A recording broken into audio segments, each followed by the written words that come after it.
नमस्कार साथियों, मैं बलजीत भारतीय।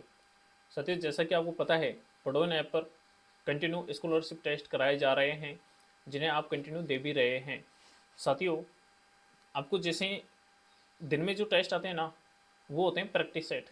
जो भी नए साथी हैं, जो भी अपना देखना चाहते हैं कि भाई किस तरीके से हमें टेस्ट देना है, तो दिन में आते हैं, वो भी आप दे सकते हैं। कम प्राइस का होता है, उससे आपको कंपनी में सदस्यता नहीं मिलती, ठीक है। और ये जो शाम को होता है 8 बजे, इससे आपको कंपनी में सदस्यता मिलती है, जो फर्स्ट रैंक आता है। साथियों, मैं आपको बता दूं, कंपनी क्या है, सदस्यता क्या है, कौन को सदस्यता मिलेगी, किस तरीके से काम कर रहे हैं, साथियों ये बहुत जल्द मैं क्लियर कर दूंगा। क्योंकि मुझे वो साथी चाहिए जो कि इसको संभाल सकें। और ये मैंने आपको पहले ही बता दिया था कि ये अकेला किसी का नहीं है, बहुत सारे स्टूडेंट इसमें शामिल होने वाले हैं। ये व्यवस्था उनके द्वारा ही बनाई जाएगी कि कैसे उनकी व्यवस्था चाहिए, उसको वो विचार करेंगे। धीरे धीरे जैसे इसमें साथी इन्वॉल्व होते जाएंगे, आगे का वो करते जाएंगे। तो बहुत जल्दी ये भी मैं आपको बता दूंगा कि कौन सी कंपनी होगी, कैसे उसमें पार्टिसिपेट लोग कर पाएंगे, कैसे उनको सदस्यता मिलेगी, ये बात। इसके अलावा आप जब टेस्ट दे रहे हैं, इसका विशेष ध्यान रखें। तो साथियों, इस तरीके से मुझे पता है कुछ साथियों को ये दिक्कत आ रही है, वो इस वजह से क्यों ज्वाइन नहीं कर पा रहे हैं। तो साथियों, इसका हमने समाधान निकाल लिया है और बहुत जल्द इसको हम करने वाले हैं। ठीक हो जाएगा ये, या तो आज ही हो जाएगा पूरी तरीके से, या फिर कल हो जाएगा। तो इसके लिए आप टेंशन ना लें। इसी वजह से हमने कल एक टेस्ट ही कराया था, इससे ज़्यादा नहीं कराया। और ताकि और भी साथी ये ना सोचें कि यार हम तो टेस्ट ज्वाइन करने आए हैं और इस वजह से। तो साथियों, कोई बात नहीं, ये हो जाएगा। टेक्निकल इशू हैं, हो जाते हैं, तो इसका समाधान बहुत जल्द हो जाएगा।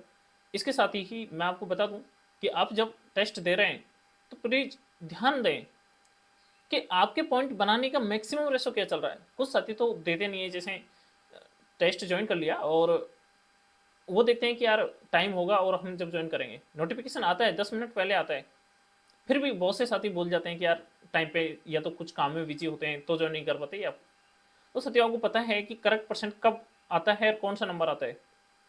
करेक्ट परसेंट आपकी वैल्यू को बनाता है, यानी कि आपकी जो नंबर हैं, मार्क्स हैं, उनको बनाता है। तो आपको क्या करना होगा कि वो देखना होगा कि कितने साथी इसको दे रहे हैं। आप लीडर बोर्ड में जाकर के पता कर सकते हैं, लाइव जो चल रहा होता है। ऐसा ना है कि आपका क्वेश्चन का टाइम ही निकल जाए। आपको 3 से 4 5 सेकंड के अंदर जाना है लीडर बोर्ड पर, और वहाँ जाकर के आपको देखना है कि इस क्वेश्चन को कितने लोग इस टाइम पे आंसर कर रहे हैं। बहुत से साथी तो बाहर हो जाते हैं। मान के चलिए कि अभी रेशो ये है कि आधे के आधे बाहर हो रहे हैं। क्यों हो रहे हैं? क्योंकि कुछ तो ऐप पर इशू है। ऐप पर इशू ये है कि ज्वाइन नहीं कर पा रहे, बाकी और कोई इशू नहीं है, सब कुछ ठीक चल रहा है। कुछ के में स्टार्ट नहीं होता, वो है। दूसरा ये है कि आप उन साथियों को देखो जो कर नहीं रहे, बिल्कुल बाहर हो गए, और फिर ये देखिए कि उनमें से कितने सही कर रहे हैं, कितने रॉन्ग कर रहे हैं। तो साथियों, करेक्ट परसेंट इस टाइम पे कितना चल रहा है? 2 3 4, कभी कभी 5 भी जा रहा है, इससे ज़्यादा नहीं जा रहा। बहुत कम लोग क्वेश्चन का सही आंसर कर पा रहे हैं। इसकी वजह क्या है? एक तो वीडियो नहीं देखते। वीडियो नहीं देखते, इसका मतलब क्या है कि जब वो वीडियो नहीं देखेंगे तो फिर क्वेश्चन का वैसे ही तुक्का लगा रहे हैं। तो मैं कह दूं साथियों कि आपको पूरी तरीके से वीडियो देखनी है। आप जब वीडियो नहीं देखेंगे ना, तो आपके आंसर का कोई पता नहीं है कि आपके पॉइंट बन पाएंगे या नहीं बन पाएंगे। आप जब पूरी वीडियो देख लेते हैं, और मैंने आपको ये भी बता दिया कि जो भी इन्फॉर्मेशन होगी उसको सुना करें ध्यान से। जैसे कि आज मैं आपको बता रहा हूँ कि करेक्ट परसेंट आपको 8 9 10 अभी नहीं आ रहा, सारे लोग नहीं कर पा रहे, ना कि बराबर जो यूजर्स हैं वो क्वेश्चन को करेक्ट कर पा रहे हैं। तो ना के बराबर के लिए नंबर कौन सा है? 0 1 2 3 4 5, यहाँ रखना है आपको। आप उसमें से जब 8 से 10 कर रहे हैं, तो आपने देखा है आज तक 60 70% किसी लोगों ने आंसर किया ही नहीं किया, क्योंकि ना तो वो वीडियो देखते। अब जो वीडियो नहीं देखेंगे, उनको ऑटोमेटिक जब क्वेश्चन आते हैं सामने, तो पता ही नहीं लगता कि कहाँ से आए, तो फिर वो तुक्का मारते हैं। तुक्का मारते हैं तो पॉइंट कितने भी बन सकते हैं। एक तो आप ये ध्यान दीजिए। दूसरा, फिर देखिए जाकर के क्वेश्चन लेवल है ना स्क्रीन पर, तो क्वेश्चन लेवल क्या बताता है आपको? क्वेश्चन लेवल आपको बताता है कि देखो जाकर के कि कितने लोगों ने क्वेश्चन का आंसर किया है। वो देखना होगा ना आपको कि राइट करने वाले 3 सेक्शन बने हुए हैं, राइट, रॉन्ग और स्किप वाले। ये करेक्ट परसेंट किसी के भी हाथ में नहीं है।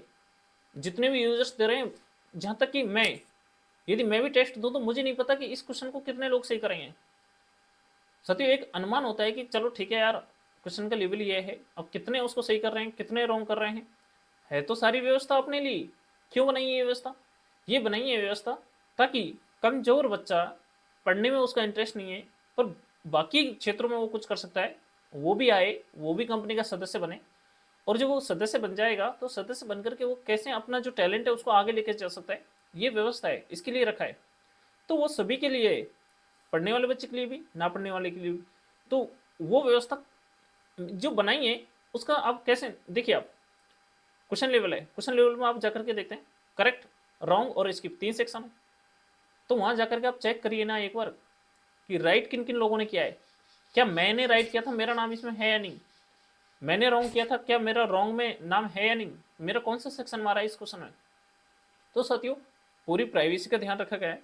कैसे कि आप जाकर के क्वेश्चन लेवल में देख सकते हैं कितने साथी थे, कितनों में से कितनों ने रॉन्ग किया है, रॉन्ग करने वाला का नाम अलग है, स्किप करने वालों का नाम अलग है, और सही करने वालों का डेटा एक उसमें है। तो वहां से आप करेक्ट परसेंट निकाल सकते हैं, और उसके अकॉर्डिंग मेरा नंबर आया या नहीं आया। टाइम है, टाइम को आप 9 बनाने में यूज करते ही हैं। तो साथियों, एक बार आप देखिए, पॉइंट सिस्टम को पूरी तरीके से समझ लीजिए, और ये भी देखिए कि इस टाइम पर कितने लोग क्वेश्चन को सही कर रहे हैं या नहीं कर रहे। करेक्ट परसेंट की जो वैल्यू है 0 से लेकर के 9 तक, 0 का 1 2 3 का मतलब है कि बहुत साथी कम इसका आंसर करेंगे, और जैसे कि 5 से ज़्यादा का मतलब है कि मतलब 50% से भी ज़्यादा लोग इसका आंसर करते हैं। तो देखिए तो सही एक बार कि कितने छोड़ रहे हैं, कितने पार्टिसिपेट कर रहे हैं, कितने रॉन्ग कर रहे हैं। हाँ, ये बात है कि आप रॉन्ग कर कर भी मैक्सिमम 15 में से 15 बना सकते हैं। साथ ही क्या कर रहे हैं, जिनको पता है, वो समझ चुके हैं पॉइंट सिस्टम को, वो क्या करते हैं, क्वेश्चन को रॉन्ग कर देते हैं ताकि आपका करेक्ट परसेंट बिगड़ जाए। ठीक है, और वो रॉन्ग करके भी पूरे 15 में से 15 बना जाते हैं। साथियों, समझना होगा, प्लीज जब आप इस प्लेटफॉर्म पे आए हैं तो पूरा सिस्टम को समझिए, लॉजिक को समझिए कि है क्या। मैं चाहता हूं कि आपका भी नंबर आए, आप भी इसमें फर्स्ट रैंक आओ। मेरे लिए आप सब सेम हो। क्यों? क्योंकि मेरे लिए पढ़ने वाला और ना पढ़ने वाला मायने नहीं रखता, मेरे लिए वो मायने रखते हैं सारे यूजर्स। सारे यूजर्स, मैं चाहता हूं कि सभी का नंबर आए। आपका नंबर कब आएगा? जब आप उनसे स्ट्रगल करोगे, उनसे फाइट में आओगे, पॉइंट ज़्यादा बनाओगे। पॉइंट ज़्यादा बनाने का तरीका क्या है, वो भी मैंने आपको बता दिया कैसे बनाओगे। क्वेश्चन लेवल का ध्यान रखिए, या तो क्वेश्चन को ये तो आप कर लोगे वीडियो देख करके, या तो राइट करोगे या रॉन्ग करोगे, पर वो कन्फर्म होना चाहिए। दूसरी बात, क्वेश्चन लेवल को देखिए कि कितने साथी इस टाइम पे आंसर कर रहे हैं, कितने परसेंट ने किया प्रत्येक क्वेश्चन का आंसर, उसको चुनिए, तब जाकर के आपकी रैंक आएगी। तो साथियों, शायद मैंने ये बताया और आप इस पर ध्यान भी देंगे, तो मैं उम्मीद करता हूँ कि शायद ये आपको समझ आया होगा। और अपन जो बात कर रहे थे आगे, उस पर चर्चा करते हैं, और आज की जो बनने वाले क्वेश्चंस हैं इनके बारे में अपन जानते हैं। और भी आपको जहाँ भी समस्या हो प्लीज़ कांटेक्ट कर लें, और एक बार पॉइंट सिस्टम को समझिए। एक बार समझना होगा, नया है, मैं मान रहा हूँ कि एक बार आपको जब समझ आ जाएगा ना, इसमें मेन है correct percent question level. Question level मैंने आपको बता रखा है कि कितने साथी इसको करेंगे, और फिर आप देखिए ना बाद में कि इतने लोगों ने किया या नहीं किया, मेरा नाम कौन सी लिस्ट में है, राइट करने वालों में, रॉन्ग करने वालों में, स्किप करने वालों में।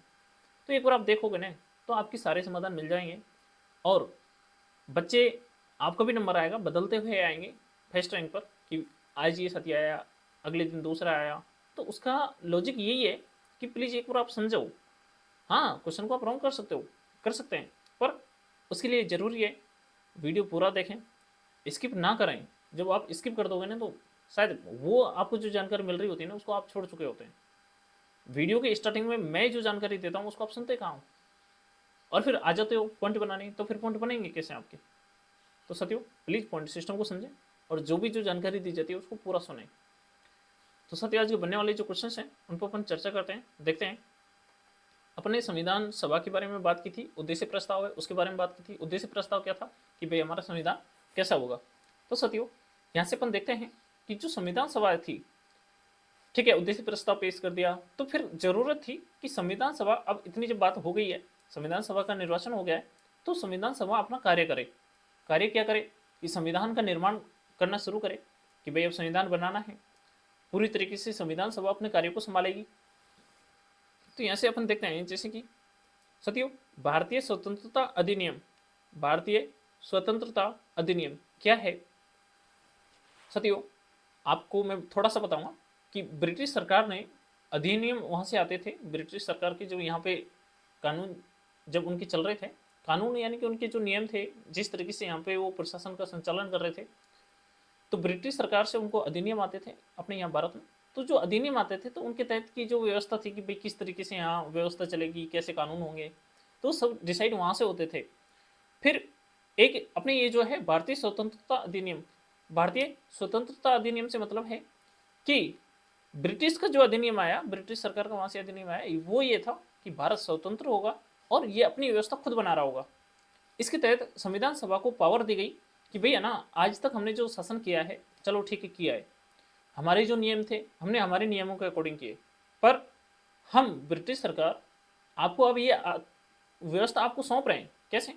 कि हम आपको ये अधिकार दे रहे हैं कि आज के बाद जो भी आपकी जो संविधान सभा है, यही नियम बनाएगी आपकी व्यवस्था चलाने के लिए, यही आपके देश का संचालन करेगी। यानी कि उन्होंने ये कह दिया, ठीक है हमने आज तक शासन किया, हमने कर लिया, आज से आगे अब हम जा रहे हैं, यहाँ की व्यवस्था को कौन संभालेगा? मतलब आप ही संभालोगे भारतीय, ठीक है।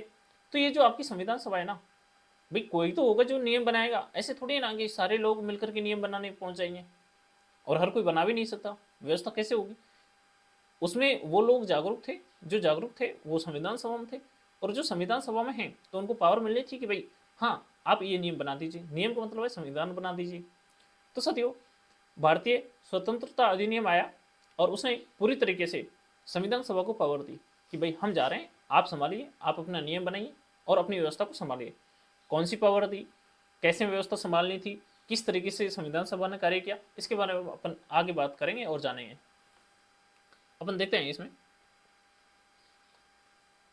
भारतीय स्वतंत्रता अधिनियम 1947 ने सभा की स्थिति में निम्न परिवर्तन किए। तो साथियों यहाँ से देखिए आप, संविधान सभा अपना कार्य कर रही थी, बन गई, पर उनको विशेष अधिकार मिलना जरूरी था ना, कि भाई पहले के जो नियम बने हुए हैं उनमें भी बदलाव करना जरूरी है, कि अंग्रेजों ने अपने अकॉर्डिंग नियम बनाए उनमें करना है, तो पूरी तरीके से पावर मिलना जरूरी थी किसको? कि संविधान सभा, उसमें किसी का भी इंटरफेयर ना हो, जैसे कि अंग्रेजों का कोई इंटरफेयर ना हो, उसके लिए भारतीय स्वतंत्रता अधिनियम आया और उसने संविधान सभा को पूरी तरीके से निरंकुश कर दिया कि भाई अब आप जानो, आपका काम जाने, आप अपने देश को कैसे संभालोगे, तो आप अपनी व्यवस्था संभाल सकते हो। ये कौन से अधिनियम के तहत आया? तो अपन ये देखते हैं, ये था 1947 का स्वतंत्रता अधिनियम। तो सती एक बार अपन इसको पूरा देख लेते हैं, यहाँ से देखते हैं, और बनने वाले जो क्वेश्चन हैं उनके बारे में भी। सभा को पूरी तरह संप्रभु निकाय बनाया गया। संप्रभु का मतलब है कि खुद के डिसीजन खुद ले सकेंगे, इसमें किसी का भी इंटरफेयर नहीं होगा। जो पहले से नियम बने हुए हैं, कानून बना हुआ है, उसको आप इग्नोर कर सकते हैं। अब जब आप नियम बनाओगे, कानून बनाओगे, पूरी तरीके से वो आपके होंगे। जो स्वेच्छा से कोई भी संविधान बना सकती थी, मतलब आप अपने अकॉर्डिंग बना सकते हो, आपको जो अच्छा लगे वैसे बनाओ, आपकी जो जरूरत है, आपको जिस तरीके का कानून चाहिए आपकी व्यवस्था संभालने के लिए, आप जैसी व्यवस्था चाहते हो वो कर सकते हो, ये इसमें कहा गया। इस अधिनियम ने सभा को ब्रिटिश संसद द्वारा भारत के संबंध में बनाए गए किसी भी कानून को समाप्त करने अथवा बदलने का अधिकार दे दिया। तो सत्य मैंने आपको बताया जैसे कि भाई पहले क्या चल रहा है उससे मतलब नहीं है, आप अपनी व्यवस्था अपने अकॉर्डिंग बनाओगे, आपको क्या चाहिए वो आप कर सकते हो। तो ये पावर किससे मिली? भारतीय स्वतंत्रता अधिनियम 1947 आया। कहाँ से आया? अंग्रेजों ने पेश किया, ठीक है। अंग्रेजों ने जब वो पेश किया उसमें लास्ट ये था कि भाई हम जा रहे हैं, आपकी व्यवस्था आप संभालो, ठीक है। आप कैसे व्यवस्था आपको चाहिए, आपको क्या कानून बनाने हैं वो आप अपने अकॉर्डिंग बना सकते हो। तो बनाएगा कौन? संविधान सभा बनाएगी। संविधान सभा का गठन इसलिए किया कि वो संविधान का निर्माण करे। तो फिर सब कुछ अंग्रेज जाने के बाद में कौन रह गया देश के अंदर? संविधान सभा। देश को चलाने की जिम्मेवारी किस पर आ गई? संविधान सभा पर। अब संविधान सभा संप्रभु इसलिए है कि वो देश के हितों का ध्यान रखते हुए संविधान बनाने का कार्य करेगी। और यहाँ की जो व्यवस्था है, उस टाइम पे कौन था? सरकार तो थी नहीं, भारतीयों की कोई सरकार नहीं थी, तो उस टाइम भी कार्य कौन करेगा? संविधान सभा। मतलब सरकार की तरह कार्य भी कौन करेगा? संविधान सभा करेगी। वही तो लोग लीडर थे, मतलब संविधान सभा में वही तो लोग आए थे जो कि कुछ कर सकते थे। तो सत्य इस तरीके की इसमें था। अपन देखते हैं कि संप्रभु कैसे थी। तो सत्य मैं यहाँ से पहले एक क्वेश्चन बना देता हूँ। क्वेश्चन नंबर 1 आप नोट करिए। तो क्वेश्चन नंबर आप 1 नोट करिए, यहाँ से देखिए, सभा को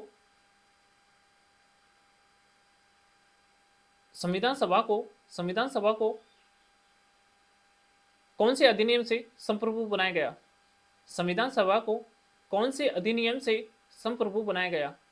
संविधान सभा को कौन से अधिनियम से संप्रभु बनाया गया? तो साथियों, क्वेश्चन नंबर 1 नोट आपने किया, तो आपको पता है कि कौन सा अधिनियम आया, तब जाकर के यहाँ अधिकार दी गई, चलो ठीक है, आप अपनी व्यवस्था बना सकते हो। तो साथियों, आगे बढ़ते हैं और देखते हैं अपन कि और क्या क्या व्यवस्था थी, किस तरीके से संविधान सभा को मजबूत किया गया और वो आज तक की जो व्यवस्था है उस पर कैसे आए, वो भी अपन जानेंगे। तो संविधान सभा को कैसे पावर मिली, इसके बारे में अपन जान रहे हैं। संविधान सभा एक विधायिका भी बन गई। साथियों, संविधान सभा विधायिका का मतलब है कि कानून बनाने वाला। आपको पता है कि पहले अंग्रेज अपने यहाँ पे शासन कर रहे थे, तो अंग्रेजों को जाना था, वो अपने नियम बना रहे थे, जरूरत थी कि यहाँ के नियम बने। तो उस टाइम पे कौन था? एक संविधान सभा ही तो थी, उसी को तो बनाया गया, और वही अपने क्या बनाएंगे? कानून बनाएंगे। तो विधायिका कौन बन गई थी? संविधान सभा। कहा जाए तो सभा को दो अलग अलग काम सौंपे गए। साथियों, उस टाइम पे देखिए, संविधान सभा सब कुछ थी देश के लिए, सारी व्यवस्था संभालनी थी किसको? संविधान सभा को। तो संविधान सभा का गठन किया गया कि भाई आप कानून भी बनाओगे देश को चलाने के लिए, और आपको देश भी चलाना है। दो चीजें थी, क्या? उधर कानून का भी निर्माण करना है और देश को भी चलाना है। तो देश को चलाने के लिए तो सरकार की तरह कार्य करेगी, भाई व्यवस्था बनानी भी तो है ना, कि देश को कैसे चलाना है, यहाँ की व्यवस्था कैसे चलानी है, प्रशासन को कैसे चलाना है वो, और कानून भी आप ही बनाओगे। तो दोनों जिम्मेवारियां किसके पास में थी? संविधान सभा के पास में। संविधान सभा को कहा गया कि भाई आप कानून भी बनाते रहिए अपने, कि देश को चलाने के लिए, और फिर वो जो आप कानून बनाओगे उनके अकॉर्डिंग ही आपको देश का संचालन करना है। हम तो यहाँ से जा रहे हैं, अंग्रेजों का ये था। तो सत्य अपन इसमें देखते हैं कि कौन कौन से कार्य दिए गए। एक तो विधायिका का, कि आप कानून बनाओगे, ठीक है। दूसरा ये था स्वतंत्र भारत के लिए संविधान बनाना, जो कि इसमें आपको पता है कि भाई कानून बनाना था। कानून क्या है? संविधान है, संविधान है तो उससे सारी व्यवस्था चलती है, ठीक है। दूसरा क्या था? देश के लिए आम कानून लागू करना। साथियों, भाई कानून बन गए, ठीक है, कानून बना, अब वो नियमों का इम्प्लीमेंटेशन तो करना है, भाई उनके अकॉर्डिंग देश को भी तो चलाना है।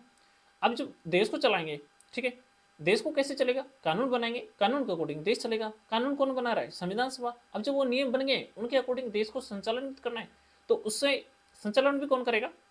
देखो साथियों, अभी जो देश का है, जो अभी संचालन कौन कर रहा है? सरकार करती है। भाई सरकार के निर्देशन में पूरा देश चल रहा होता है कि भाई हमें यहाँ की व्यवस्था कैसी चाहिए, कैसे नहीं चाहिए, तो पूरी व्यवस्था बनी हुई है। तो उस टाइम भी किसको संभालनी थी? संविधान सभा को। तो साथियों, दो कार्य हो गए। कौन कौन से हो गए? एक तो ये था कि संविधान का निर्माण करना है, दूसरा देश में सरकार की तरह कार्य करना है। बस आपको ये जानना है। जैसे अपन देख लेते हैं,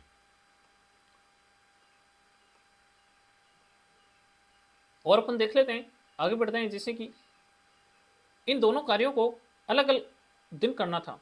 साथियों, ऐसा तो नहीं हो सकता कि भाई उसी दिन अपन कानून बना रहे हैं, ये हो गया, और फिर उसी में बीच में काम आ जाए, तो फिर ये व्यवस्था नहीं होनी थी।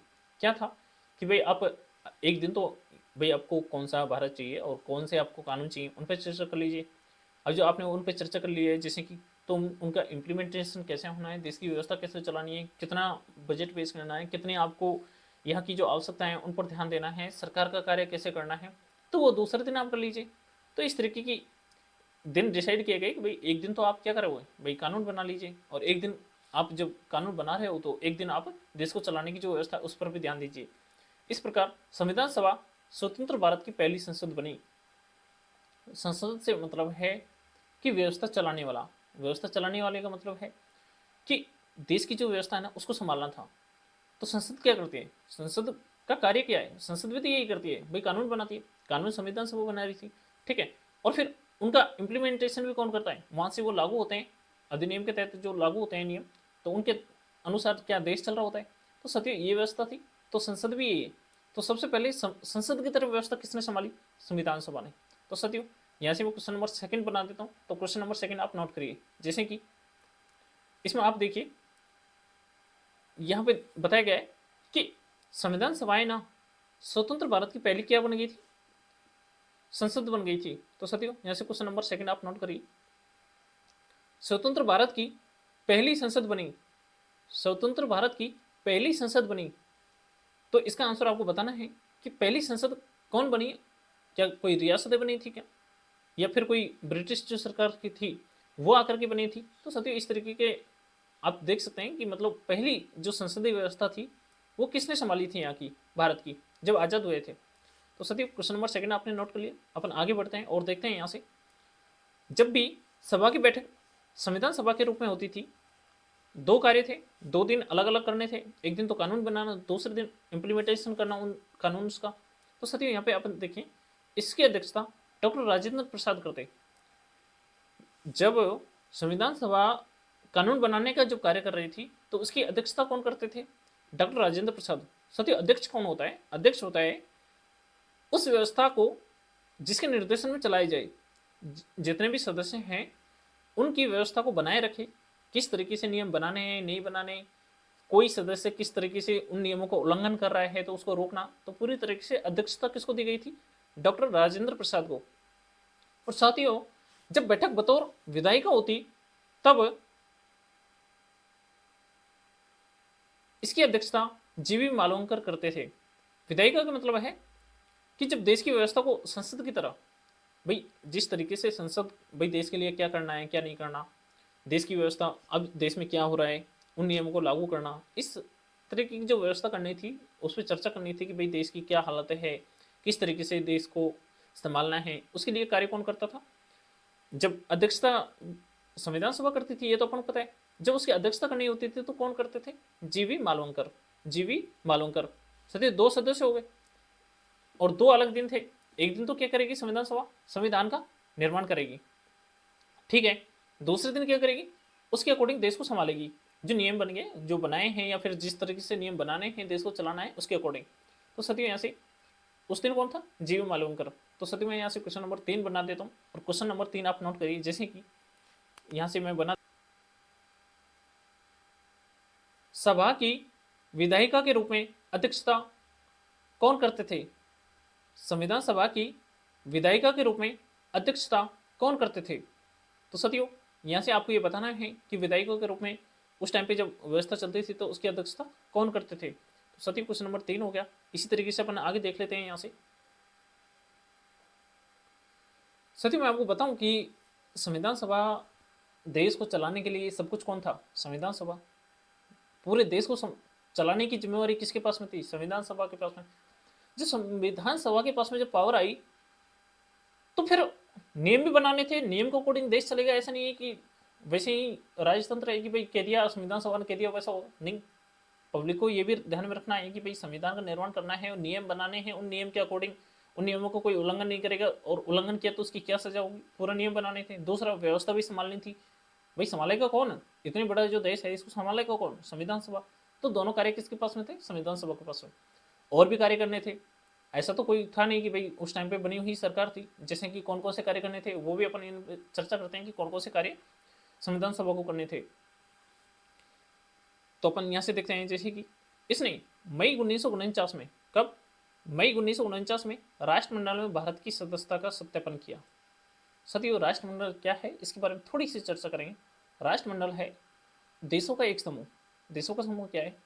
जो भी देश स्वतंत्र है, संप्रभु है, उस उन देशों का एक पूरा राष्ट्रमंडल, मतलब राष्ट्र का मंडल आप मान के चलिए, देशों का एक समूह है, ठीक है। अब उसमें देश क्या करते हैं? राष्ट्रमंडल क्या है कि भाई देशों की किस देश को किस चीज़ की आवश्यकता है उसके लिए, और पूरी तरीके से ये जो ब्रह्मांड है इस तरीके से जो विश्व के जितने भी देश हैं ये अपनी व्यवस्था को कैसे बनाए रखें। यानी कि देशों का एक समूह है और वहाँ जो अपनी आवश्यकता के अनुसार वो अपनी जितनी जितनी आवश्यकताएं होती हैं उनके अकॉर्डिंग वो बात कर रहे होते हैं, या फिर एक सामंजस्य से जो बैठाना होता है उस पर वो बात कर रहे होते हैं। तो साथियों भारत आज़ाद हो चुका था तो राष्ट्रमंडल में एक संप्रभु देश बन गया, तो फिर उसको राष्ट्रमंडल में शामिल किया गया। तो सदस्यता कब दिलाई? मई 1949 में। तो साथियों मैं ऐसे क्वेश्चन बना देता हूँ, आप क्वेश्चन नंबर 4 नोट करिए। जैसे कि यहाँ से क्वेश्चन बनेगा, राष्ट्रमंडल में भारत की राष्ट्रमंडल में सभा ने भारत को सदस्यता कब दिलाई? राष्ट्रमंडल में सभा ने भारत को सदस्यता कब दिलाई? तो ये इंपॉर्टेंट क्वेश्चन हो जाता है क्योंकि उस टाइम पे भारत आज़ाद हो रहा था। जब भारत आज़ाद हो गया तो एक संप्रभु देश बन गया, संप्रभु देश बन गया तो वो राष्ट्रमंडल में शामिल हो सकता था, अलग से राष्ट्र बन गया। पहले क्या था? अंग्रेजों का दिन था। तो साथियों यहाँ से क्वेश्चन नंबर 4 आपने नोट किया कि राष्ट्रमंडल में सभा ने भारत को सदस्यता कब दिलाई? तो साथियों यहाँ से अपन और देख लेते हैं आगे और कौन से कार्य किए किसने, संविधान सभा ने। यहाँ से इसने 22 जुलाई 1947 को राष्ट्रीय ध्वज को अपनाया। साथियों देश के लिए एक ध्वज भी अपनाना था कि भाई हमारा देश होगा और इसका सिंबल ये होगा। तो कब कब अपनाया? 22 जुलाई 1947 को राष्ट्रीय ध्वज को अपनाया। इसने 24 जनवरी 1950 को राष्ट्रीय गान को अपनाया। राष्ट्रीय गान का मतलब है कि देश के लिए जो सॉन्ग है कि भाई हम जैसे अपन जो राष्ट्रगान की जब बात करते हैं तो ये कब अपनाया गया? 24 जनवरी 1950 को। देश का जो गान होता है पूरी तरीके से जिसमें अपन पूरा बोलते हैं, इसने 24 जनवरी 1950 को ही राष्ट्रीय गीत को अपनाया। साथियों देश के ये जो सॉन्ग्स हैं दोनों राष्ट्रीय गान है और राष्ट्रीय गीत है, दोनों को एक साथ अपना लिया कि भाई ये देश का सिंबल है। और जिस तरीके से ये देश का जो प्रेजेंटेशन दोनों के अंदर आता है कि हमारा देश कौन सा होगा, कहाँ कहाँ कर होगा, जैसे जनगण मन ये हो गया, ठीक है, वंदे मातरम हो गया। तो साथियों ये इस तरीके से देश के लिए थे कि इनको अपनाना था कि भाई ये हर आदमी इनको गुनगुनाएगा बोलेगा, तो उसमें जब देश एकता की भावना इसमें से निकल के आएगी, जानेंगे कि हमारा देश क्या है। तो इस तरीके से दोनों सॉन्ग बनाए गए। तो इसमें अपन देख लेते हैं, इसने 24 जनवरी को दोनों को अपना लिया था, 24 जनवरी 1950 को ही। संविधान लागू करने से पहले मतलब वैसे तो हो गया था, कुछ पार्ट तो हो गया था, पर पूरी तरीके से जब संविधान को लागू करना था तो ये अपना लिया कि भाई हमारे ये भी होगी, जो जो जरूरत थी उनको अपना लिया। जैसे कि भाई हमारा एक तिरंगा होगा और ये होगा, तो ये इसको अपनाया गया। इसने 24 जनवरी 1950 को डॉक्टर राजेंद्र प्रसाद को भारत के पहले राष्ट्रपति नियुक्त किए। सतियों संविधान 26 जनवरी 1950 को लागू हुआ पूरी तरीके से, आंशिक रूप से पहले हो गया था 26 नवंबर को, पर इसमें था कि भाई अब जो संविधान बन गया है और हम संविधान को जैसे ही लागू करेंगे, कब करेंगे? 26 जनवरी 1950 को करेंगे, ठीक है। संविधान पूरी तरीके से जब लागू हो जाएगा तो फिर जिम्मेवारी किसका, मतलब इसका हेड कौन हो जाएगा, उसको पहले ही बता दिया। कब? 24 जनवरी 1950 को। भाई कौन होगा हेड का मतलब है कि राष्ट्रपति, राष्ट्रपति का मतलब है कि देश का मुखिया कौन होगा। भाई संविधान पावर किसको देगा? राष्ट्रपति पूरे देश का संचालन करेंगे, मतलब और भी उसमें सदस्य होंगे, पर देश की बागडोर किसके हाथ में जाएगी? मतलब मान के चले कि राष्ट्रपति, राष्ट्रपति संविधान के अकॉर्डिंग कार्य करेंगे। तो वो अनाउंस करते गए 24 जनवरी 1950 को। तो कौन होंगे देश के राष्ट्रपति, कौन होंगे? तो कौन बने थे, किसके लिए अनाउंस किया गया था? डॉक्टर राजेंद्र प्रसाद को पहले राष्ट्रपति के रूप में चुना गया। सभी की सहमति थी कि भाई राष्ट्रपति देश के कौन होंगे? डॉक्टर राजेंद्र प्रसाद। तो सती मैं यहाँ से क्वेश्चन नंबर 5 बना देता हूँ। क्वेश्चन नंबर 5 आप नोट करिए, जैसे कि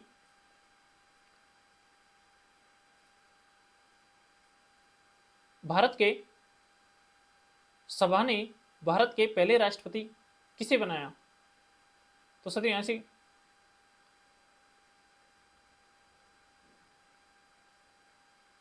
सभा ने, तो सती क्वेश्चन नंबर, तो सतियों क्वेश्चन नंबर 1 आप यहाँ से नोट करिए, जैसे कि सभा ने भारत के पहले राष्ट्रपति कब और किसे बनाया? संविधान सभा ने भारत के पहले राष्ट्रपति कब और किन्हें बनाया? तो सतियों इस तरीके से अपन यहाँ से क्वेश्चन नंबर 5 बना लेते हैं। तो सतियों क्वेश्चन नंबर 5 हो गए हैं और अपन ने यहाँ से बनने वाले क्वेश्चंस पर चर्चा की। और अपन देख लेते हैं, जैसे कि थोड़ा सा और देख लेते हैं, जैसे 2 वर्ष 11 माह और 18 दिन में संविधान सभा की कुल बैठकें हुई, इतना टाइम लगा था। संविधान निर्माताओं ने लगभग 60 देशों के संविधानों का अवलोकन किया। साथियों अवलोकन करने से मतलब है कि पहले से जहाँ व्यवस्था चल रही थी और देश अपना संविधान बना चुके थे, उसके अकॉर्डिंग अपनी व्यवस्था चला रहे थे, तो जरूरत थी कि उन देशों ने जो नियमों का इम्प्लीमेंटेशन किया है, जिस नियमों के तहत वो जो व्यवस्था वहाँ चला रहे हैं, उनसे भी अपन को कुछ सीखना था। क्या उन्होंने वो जो नियम बनाए उनके अकॉर्डिंग उनका अनुपालन हो रहा है या नहीं हो रहा, उनके अकॉर्डिंग देश चल रहा है या नहीं चल रहा, तो उनको भी जानना था। अपने जो संविधान सभा के सदस्य थे उन्होंने बहुत से देशों के संविधान को पढ़ा कि भाई वो उसके उन नियमों के तहत कैसे अपनी व्यवस्था संभाल पा रहे हैं, क्या उनके जो नियम हैं उनको यहाँ उतारा जाए या नहीं, हम उनको लिखें या नहीं लिखें, क्या उनको अपनाएं या नहीं अपनाएं। क्यों? क्योंकि जब उनकी भौगोलिक परिस्थितियां अलग हैं, उनके नागरिकों की आवश्यकताएं अलग हैं, तो हमारे यहाँ पे वो अप्लाई हैं या नहीं। तो उन जो नियम थे उनको पहले पढ़ा और फिर उसके अकॉर्डिंग ही यहाँ की व्यवस्था बनाई। जैसे कि अपन क्या कर रहे हैं, अपनी जो कंपनी है, अपनी कंपनी में बहुत सारे सदस्य होंगे और वो अपनी व्यवस्था संभाल रहे होंगे, उसमें क्या होगा, अपना भी उसमें ये होगा अपन अब कहाँ से सीख रहे हैं? भारतीय संविधान से। अरे देश पूरे अपना संविधान के अकॉर्डिंग चल सकता है, इतना बड़ा देश संविधान के अकॉर्डिंग चल सकता है, तो क्या हजारों की संख्या में स्टूडेंट को अपन ये कंपनी नहीं संभाल सकते? संभाल सकते हैं। तो अपन कहाँ से सीख रहे हैं? संविधान से सीख रहे हैं, अपनी जो भारतीय संविधान है इससे सीख रहे हैं कि जब देश को चलाया जा सकता है तो क्यों ना स्टूडेंट, युवाएं इस कंपनी को संभाल सकें, वो सदस्यता ले सकते हैं, पूरी तरीके से उस पर काम कर सकते हैं। तो अपना क्या है, संविधान पढ़ने का मतलब क्या है कि भाई हम भी ऐसी व्यवस्था बनाएंगे, सेम जो संविधान में लिखा गया है हम संविधान से सीख रहे हैं और इसी तरीके की अपनी व्यवस्था होगी। तो साथियों, जब देश संभल सकता है तो ये कंपनी क्यों नहीं संभल सकती? तो मेरा तो यह है, और ये पूरे युवाओं को समर्पित है, इस पर अपन कार्य कर रहे हैं, कंटिन्यू रहेगा। युवाएं आएंगे, पार्टिसिपेट करेंगे, अपने नियम बनाएंगे, वो मैं अनाउंस करूंगा कि कब से सदस्य आएंगे, कैसे कानून बनाएंगे, कैसे उनकी भागीदारी होगी, तो सब पे अपन बात करेंगे। इसमें जैसे डिस्कशन हुआ कि इसके प्रारूप पर 114 दिनों तक चर्चा हुई। साथियों, कोई भी चीज़ है उस पर विचार करना होता है, जो सबकी सहमति होती है तो उस पर काम करना होता है। तो सेम अपने यहाँ भी ऐसे ही होने वाला है। तो चर्चा होती है, टाइम लगता है, तो वो लग रहा है उस पर अपन जैसे बात करेंगे कि भाई सभी की कैसी सहमति है, इसका और कैसा होना चाहिए, तो सभी पर अपन बात कर रहे हैं, कंटिन्यू उस पर कार्य कर भी रहे हैं। बहुत जल्द अनाउंस कर करके ये व्यवस्था अपन बनाने वाले हैं। तो साथियों, मिलते हैं नेक्स्ट सेशन में। आप लेसन कंटिन्यू देखें और इससे आपको मैं उम्मीद करता हूँ कि बहुत ज़्यादा सीखने को मिल रहा है। और आपका टाइम तो शायद वेस्ट हम करने की कोशिश करते भी नहीं है, जितनी भी जानकारी होती है वो दे रहे होते हैं। इसके साथ ही जो बदलाव होते हैं उनकी जानकारी हम देते रहते हैं कि भाई चलो ठीक है कि आपको इस टाइम पे ये बदलाव है, तो प्लीज़ वीडियो को स्किप भी ना करें, क्योंकि जो जानकारी होती है एक्चुअल में जो जानकारी देनी होती है उसी पे चर्चा करते हैं। धीरे धीरे जो लेसन है वो आ रहे हैं कंटिन्यू, और भी जो सुधार करना होगा कंटिन्यू उस पर वर्क कर भी रहे हैं। जो भी साथी हैं जिसे पढ़ाने वाले हैं, रवि वो लेसन ले रहा है, तो उसमें भी कोई जैसे कुछ इंप्रूवमेंट की ज़रूरत होगी तो वो भी कर रहा है कंटिन्यू। तो साथियों, और भी जो साथी आएंगे वो भी पढ़ा सकते हैं। मैं तो कह रहा हूँ कि आइए आप, यदि आप पढ़ा सकते हो तो प्लीज़ एक बार संपर्क कर लें कि आप पढ़ा सकते हो, तो आपके लिए प्लेटफॉर्म तैयार है कि आप पढ़ा सकते हो।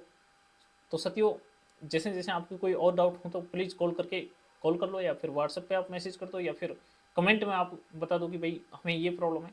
तो साथियों, मिलते हैं नेक्स्ट सेशन में, तब तक के लिए जय हिंद।